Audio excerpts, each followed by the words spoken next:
저걸 뭐 어떻게 하라는 거예요? 진짜 마약상이 된 것처럼 행동해야 합니다.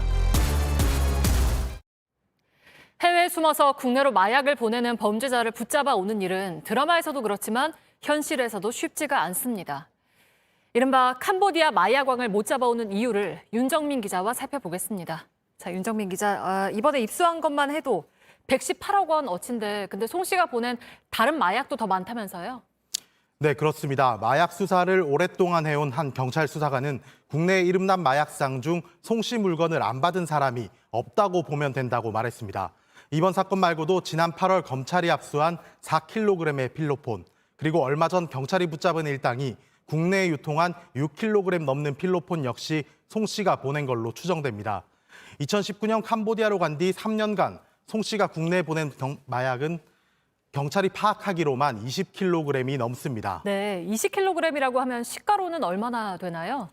네, 1회 투약분을 0.03g, 이만큼의 가격을 10만 원으로 보고 송 씨가 보낸 마약을 계산하면 약 700억 원 이상, 그리고 70만 명 이상이 동시에 투약할 수 있는 양입니다.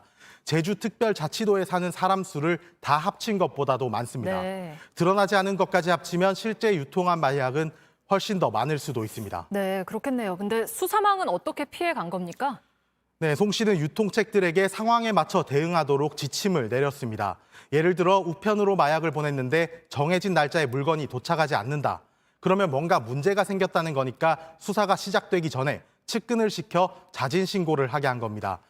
처벌을 피하거나 가벼운 형만 받고 넘어갈 수 있도록 했습니다. 경찰이나 세관이 먼저 첩보를 입수한 것 같은 물건은 일부러 받지 않게 지시하기도 했습니다. 네, 근데 송 씨가 어디에 있는지까지도 다 수사가 됐는데 범행을 막을 방법은 없습니까? 네, 송 씨는 캄보디아에서 마약 범죄로 22년형을 받고 수감 중입니다. 캄보디아 법을 어겨서 그에 대한 처벌을 받고 있기 때문에 수감 생활을 끝내기 전에 우리나라로 데려오는 건 사실상 어렵습니다. 네.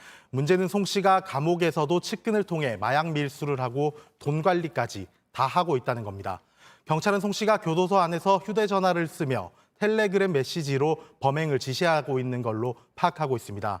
드라마 수리남 속의 전요한 목사처럼 국내로 붙잡아 올 수 없는 상황에서도 범행은 계속되고 있는 겁니다. 당국이 송 씨에 대해 캄보디아에 더 강한 조치를 요구하는 것이 필요해 보입니다. 네, 잘 들었습니다. 윤정민 기자였습니다.